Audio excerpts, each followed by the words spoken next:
that I received at the Trinity Theological Seminary before being allowed to pasture God's people.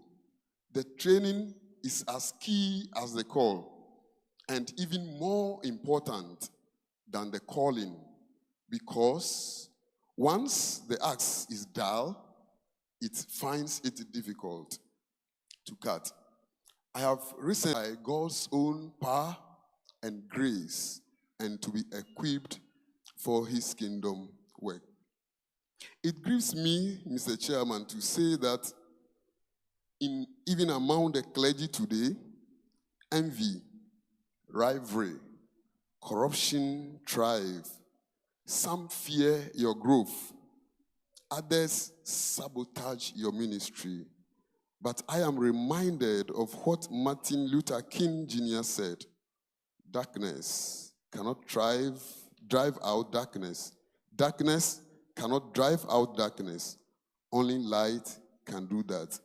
I have therefore chosen to walk in light and integrity, even when misunderstood or falsely accused. This is a crucible of ministry, something we have experienced throughout our period of 10 years. But we can give thanks to God for what he has done. He has sustained us. He has given us life. The foremost reason we are gathered here today. As a teacher, the educational sector, our sacred space for shaping the minds and hearts of future leaders, is groaning under the weight of corruption.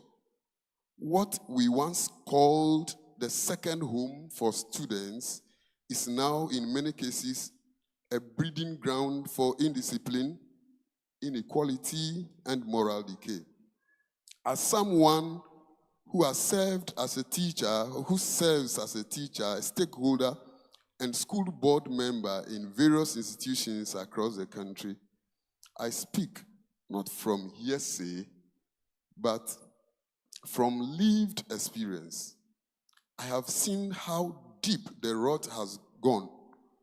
Corruption in our schools is no longer subtle. It is visible. It is systematic. It is dangerous. Parents who pay more or offer gifts to authorities often get unfair privileges for their children. These students are allowed to flout rules with impunity. Their misconduct is excused. Their offenses are covered up, and their academic or disciplinary records are manipulated. The message this sends to other students is that money overrides morals. Funds meant for student feeding programs are diverted from the very top to the bottom. Suppliers inflate prices or deliver substandard meals. Students, especially in boarding schools, go hungry or eat poorly, even when food is budgeted. Malnutrition affects learning, physical growth, and emotional stability. A hungry child can never thrive in the classroom. From the top management down to the kitchen and dormitories, theft has been normalized. Items mysteriously vanish. Students steal from each other, emboldened by the absence of consequences. Staff who are meant to guide them either turn a blind eye or are themselves guilty of siphoning resources. And this is the case in many of our schools and the educational sector in Ghana. The result of this is the indiscipline that we experience each day. Indiscipline has become a way of life. Respect for authority is waning. Students see the system as broken, and many choose to exploit it rather than fix it. When there is no integrity at the top, there is no order at the bottom. when my brother Manasseh was speaking, I realized again that we have one other thing in common.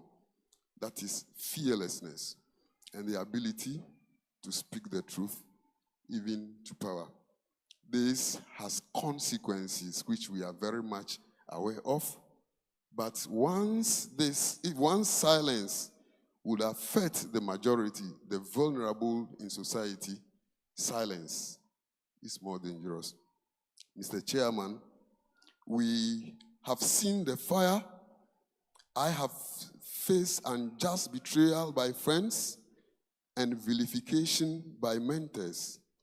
But 1 Peter 1:7 reminds us that trials refine our faith. The crucible has refined me. I must admit that, yes, I have made mistakes in the past. Naive decisions, rushed words, and misplaced trust. But every stumble was a lesson. Through pain and humility, I have grown and I am growing. I stand today not as a perfect man, but as a man perfected by grace. I dream of nurturing future leaders who love truth, think critically, and serve passionately. I want to write more, preach more, teach more. I pray to plant and build, especially in underserved communities. My next chapter, by God's grace, will be a journey of legacy. Before I resume my seat, sir, the Jamonome Chapel is dear to my heart. While pastoring the church from 2015 to 2019, I saw with struggle firsthand the old structure collapsed while they were still raising the new one. Today, over 10 years later, the building still stands roofless. We must cover God's people. We are raising funds to roof this sacred space. As David said, I will not offer the Lord that which costs me nothing. It will cost you a thing. But the greatest legacy we can leave today is to come together and do this. It is difficult to live here without doing this that God has placed on our hearts. It is based on these that I want to invite us to continue to reflect on this project and what God intends to do with God's people in Jamonome. It's my belief that before 31st of July 2025, we should roof that chapel.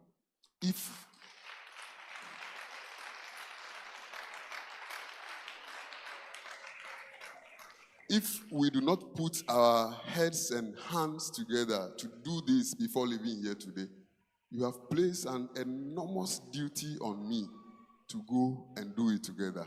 To do it alone. I believe together we can stand. I believe that together we can do this and more for God. I want to thank all of you for coming here today, numerous friends from very far in Ghana and outside. I thank you for the thoughtfulness to join us today. Very busy people, but you want to pass by. And many others who could not make it, but are trying hard to send their donations. We thank you, and God bless you.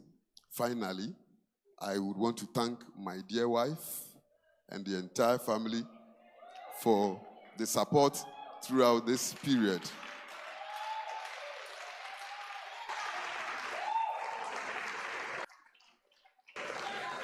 If you are clapping because of that, I think we can do it better.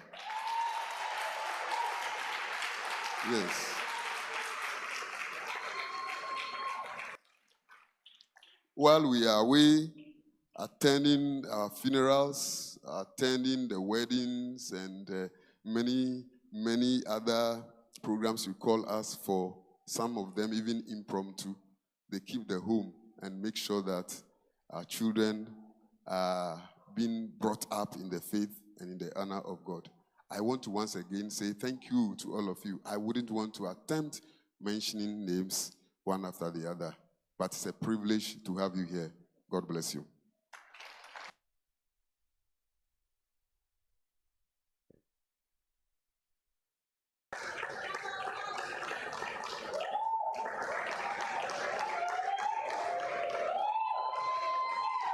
Oh, you can celebrate him. You can celebrate him. You can celebrate him.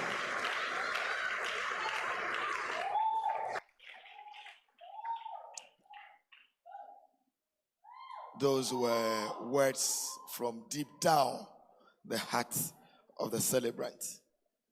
I heard only two things. The first one I heard was that we have to roof the chapel. And the last one was, thank you, my dear wife. Those were, it's my ear, I choose to hear. Those were the things I heard. So we have two things to run by. So ladies and gentlemen, we will need over 100,000 to build that, to put that roof on the chapel.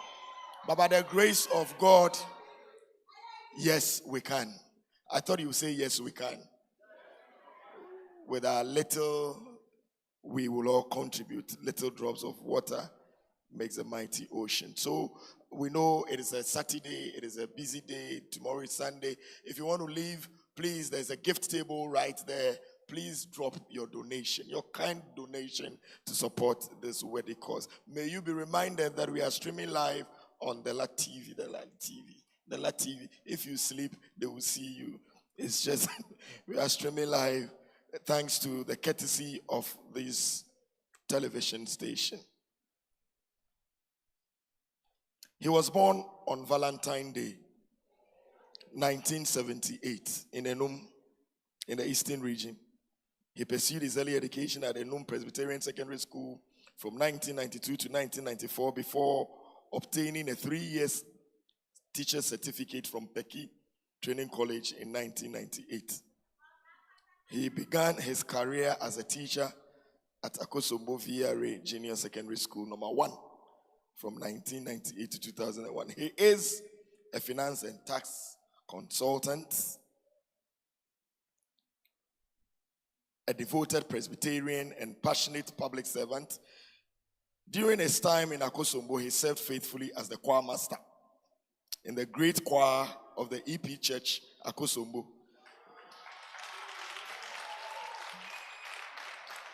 The very choir that nurtured today's celebrant. He furthered his studies at the Kwame Nkrumah University of Science and Technology, where he earned a Bachelor of Science degree in Economics and Geography. In 2010, he obtained a Master of Science in Finance from Virginia Commonwealth University.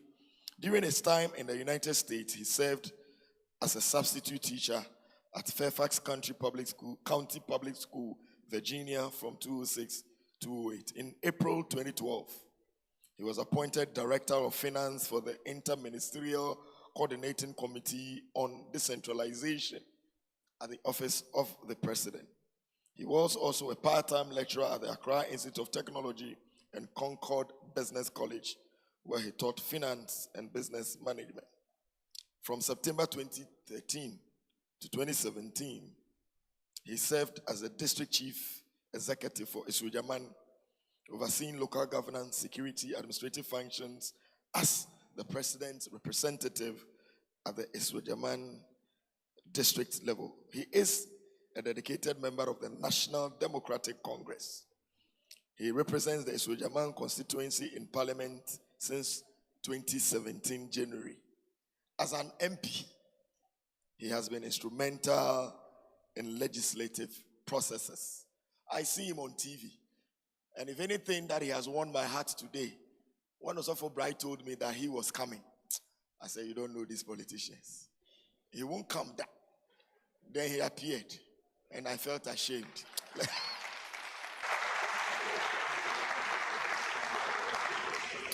During the 8th Parliament of the 4th Republic, he served as the chairman of the Budget Committee. But today is not about me. It's about Reverend Nfodzo. We are here to celebrate 10 years of dedicated service in the Lord. And I'm happy I came. At least I proved you wrong. I'm happy that I have come to meet somebody that I have admired from far. And honestly, today is the first time I'm seeing him physically, Mr. Manasseh Azuri. If you are a politician, your prayer is that Manasseh doesn't take interest in you and decide to write about you. So please, I came here, I've seen you. That doesn't mean you should follow me and start writing about me. But honestly, we need such people in society to put everybody on their toes. We need people who speak and write fearlessly. It is an important ingredient in putting people on their toes. And I salute you for what you do.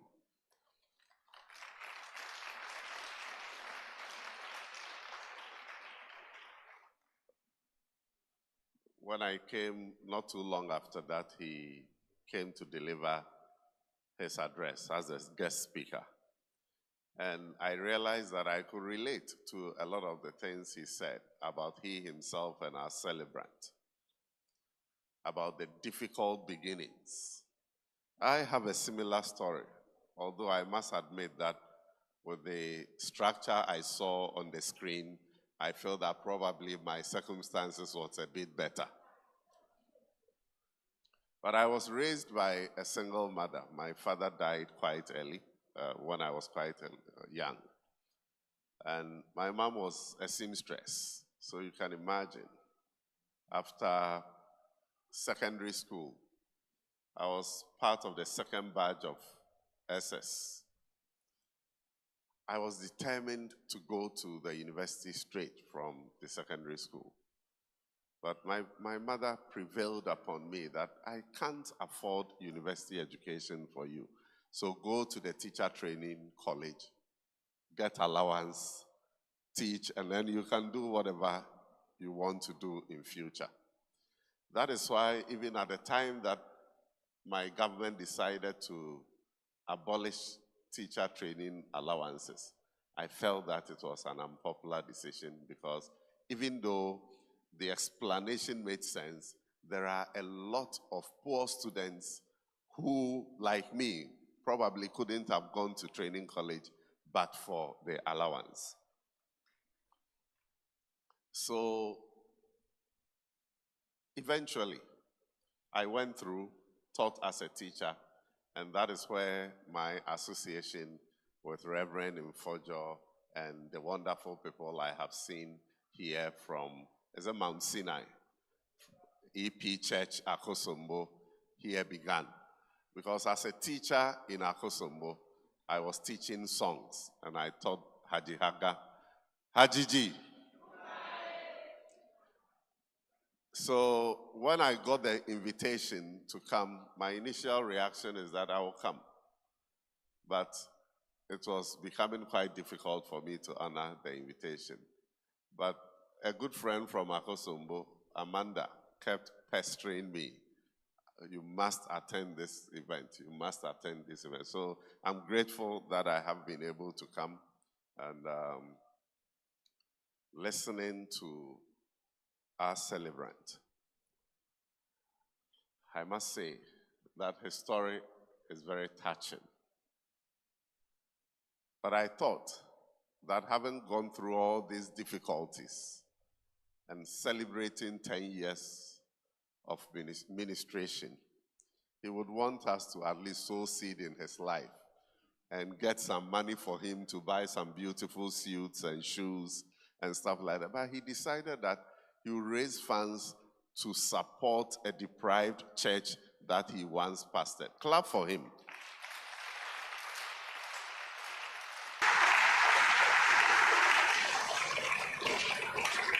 He's not thinking about himself. he's still thinking about what he can give back to society. I mean, this is the best news we can have. Even though I have been embarking on some crusade that, Reverend Professor, as a politician, I get so many invitations to churches. And when you are invited, and most often it is for harvest, the purpose for the offering will be to build maybe a church building. After that, the next will be instruments. When that is done, they will think of building a manse. When they finish with that, they will think of buying a bus for the church. I have said this several times in my constituency, that if you look at the early missionaries, they realized that one thing that hindered the spread of the gospel was illiteracy. And so they decided to build schools in order to prepare the potential converts to really appreciate whatever they were preaching to them, to be able to read the Bible and understand and all that. Today, if you ask me, or many people, what I think is hindering the spread of the gospel, I say it is poverty, it is unemployment. And so I have been encouraging my pastors and my churches that we should try and do something, raise funds and use the money to invest in our members. I have partnered a number of churches in my constituency. You bring 20,000, I bring 20,000 as a church. You bring 50, I also manage and bring that amount. And that money is to be used to support workers in the church, our traders, those who want some soft loans to be able to do their business. I believe that if the church begins to implement programs that will support the members in their jobs, the Sunday offerings will increase and the tithe will also increase. And so as we raise funds to build chapels, to do all these things, we must also try to raise some funds to invest in the members of the church. And it will be a win-win situation for all of us. My beloved, our celebrant spoke extensively about corruption. And I was so happy because, you see, when we talk of corruption in this country, we are quick to think about corruption among politicians. Politicians, there is corruption among politicians, no two ways about that. But today he has told us another dimension of corruption that we hardly talk about. And he talked about corruption in our schools. The little things we do that we do not think, we do not realize is breeding corruption are the things he spoke about. It is important we fight corruption at the top. But as we do so, we must also fight corruption at the basic levels, the elementary levels, in order to uproot it from the root. That is what will make Ghana a better place for all of us.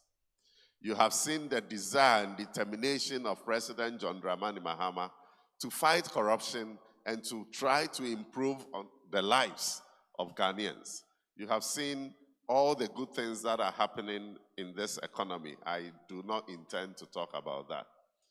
But we need your support to fight corruption everywhere in our homes, to fight corruption in our schools, to fight corruption in the churches.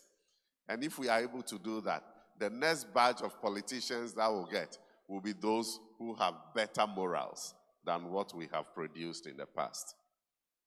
In conclusion, my dear friends, and I want to talk to our beautiful students from one of the best secondary schools in Accra.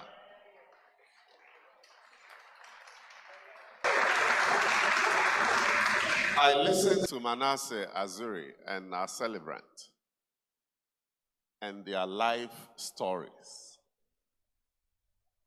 And I have told you about mine. What this should tell you is that it doesn't matter where you start from. Today, Manasseh is attending some of the top universities in the world. Who would have thought that a young boy from, is it Karachi? Karachi, living in that thatch house, that mad house, will be able to get the opportunity to attend such great institute. And today, when you Google Manasseh Azuri, everybody knows who that person is. So if somebody from this place has been able to rise to this level, you can do better with determination, with discipline. You can do far better. And so you should tell yourselves that with determination, with discipline, the sky is your limit. May God bless your ministry, Reverend Nfodzo'S. I pray that you invite us again for the 20th anniversary, for the 25th anniversary, and for the 50th anniversary. And on that occasion, you will have many more stories to tell. And you have a tall list of lives that you have touched. I want to encourage all of us to support him to roof the chapel in the community that he described. That will give him some sense of fulfillment. That is what is upon his heart that he wants to do. And so we must support him to. I will support you to do it. Today, I will give a token. Today, I will give a token of 5,000 cedis. And we'll pledge another 5,000 cedis to support you.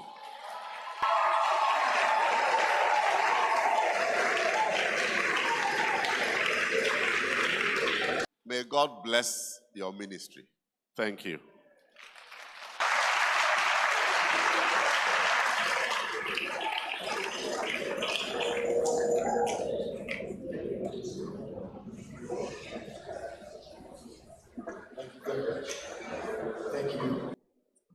Thank you very much, Honorable Deputy Minister of Finance, guest of honor, for those insightful messages. I want Kekeli Bobo Group to add to that. Let us appreciate them.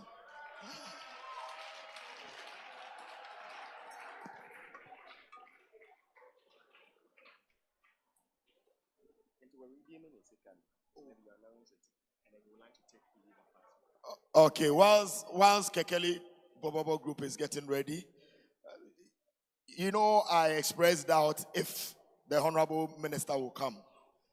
Their schedules, you have no idea. Very tight. So he wants to plead with us, ask our permission, so he can attend to another equally important function. And he has redeemed his 5,000. Honorable, the celebrant and all of us say thank you. And on your behalf, you are discharged. Let's appreciate it.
Thank you very much. Thank you.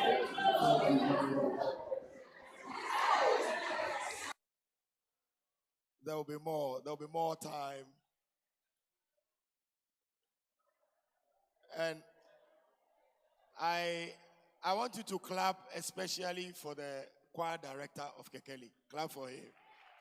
Aha. He did well. And he listens. I told him that the people want to dance. There'll be more opportunity for them to dance. So find a way of getting them to dance and cut it. And he cut it professionally. Clap for him, clap for him. So there'll be more opportunity for them to address us. So ladies and gentlemen, we have done very well. We are getting to the tail end of our event. But I want to remind you that our brother Manasseh Azuriawuni has written so many books. Some he brought them, as I mentioned. Let us support a brother. Let us read for our information. So the 4th John and the President Ghana Never Got. Manasseh, the President Ghana Never Got. That's your last book. The one you just, okay. The President Ghana Never Got. The books are here. The books are here. So you, after the event, please make sure you buy copies of them. So the 4th John, the book, the President Ghana Never Got. So these two books are just 300 Ghana cedis. Hey, saying 300 Ghana cedis. When you take the book and you check the quality of the cover, let alone the content, where it was printed, the number of pages, 10 million cry, you won't say anything. So these two books, 300. Then there's another one, Letter to My Wife. Letter to My Wife. That one, cool 100 Ghana cedis. Cool 100 Ghana cedis. Then Voice of Conscience. Voice of Conscience, 100 Ghana cedis. 100 Ghana cedis. So the big ones, 300. Please pick your phone. The Momo, knowledge is power. You get the knowledge, you shape your character. Spend 300 on the books, 4th John, President Ghana Never Got, and 100, Letter to My Wife, and Voice of Conscience. Let's support our brother. But I always tell my friends, he's a colleague. I always tell them that what you can do for Manasseh, oh, please go ahead.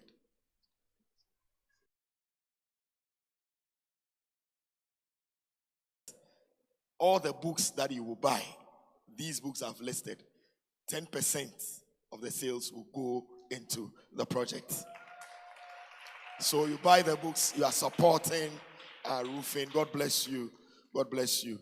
Here's a colleague, he's a brother, and he's a friend. But I always tell our colleagues that keep praying for Manasseh.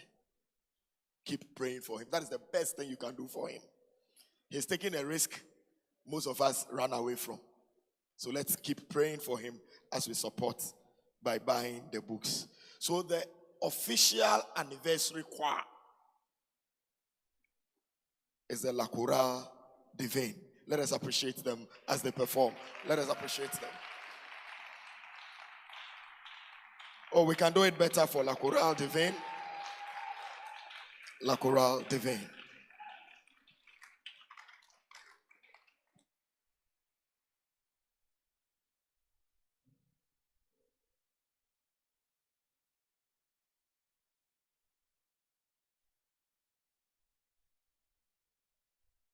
If there are ushers here, please get close to me so that we can see how we sell the books so that we don't delay further. So the ushers, planning committee chairman, get them.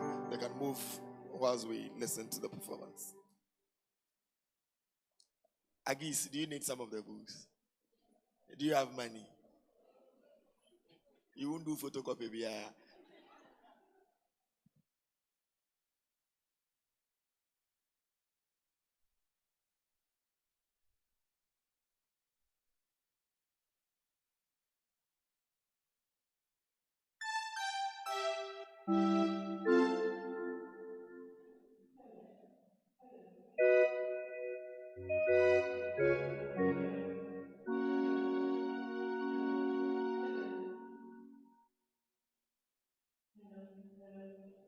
Hello.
Merci à toi, Seigneur, merci à toi.